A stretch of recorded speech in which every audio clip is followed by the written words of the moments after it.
So now for some good news, how about?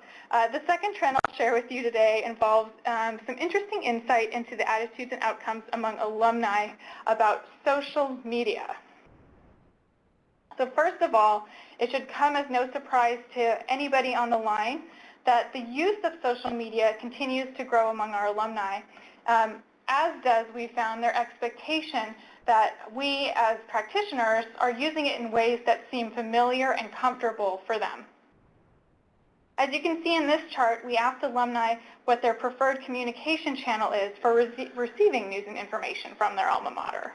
And what we can see here is that Facebook has certainly entered nationally the top 5 communication methods preferred by alumni. There are also, I think, if you kind of look at this chart long enough, some other observations that we can certainly make, and certainly lots of things that we learned about communication preferences and that sort of thing from the survey, but I don't have time to go into all of those today. But when it comes to social media, perhaps more important than than how popular it is or how well used it is the question of kind of the return on investment in social media. I'm often asked by clients if this investment is really worth the cost of investing staff time into social media programs. And up until now, we haven't had a lot to go on in order to make that call. The investments that have been made in social media have largely been made based on kind of educated hunches, or in some cases just a general feeling that if we don't invest in social media, we might be left behind by the herd. And so we've gone ahead and made those investments in many cases. But one of the good news pieces out of our Alumni Pulse survey this year is that this study really has provided us with actual data that for the first time makes a clear quantitative link between investment in social media and the return on that investment. What we've learned is that across a number of key indicators shown here, alumni who prefer Facebook in this particular example as a channel for communication are more engaged and more philanthropic than alumni who do not prefer to use Facebook. So a few of the things that we've learned are just kind of listed here. Alumni who prefer Facebook are more likely to make a gift in the next year than alumni who don't engage through Facebook.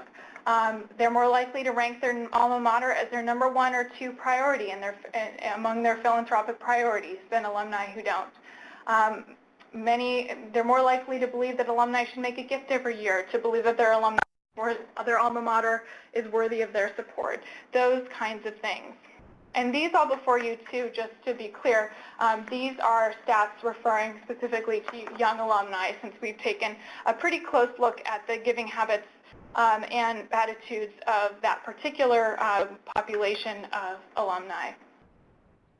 The same so that's about Facebook.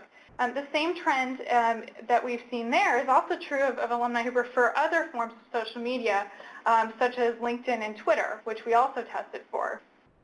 What you're looking at here are giving preferences or attitudes of folks, both young alumni, which we define in the survey as those who graduated in the last 10 years, and here we're calling millennials, as well as the next generation, which we're defining as the next 10 years out.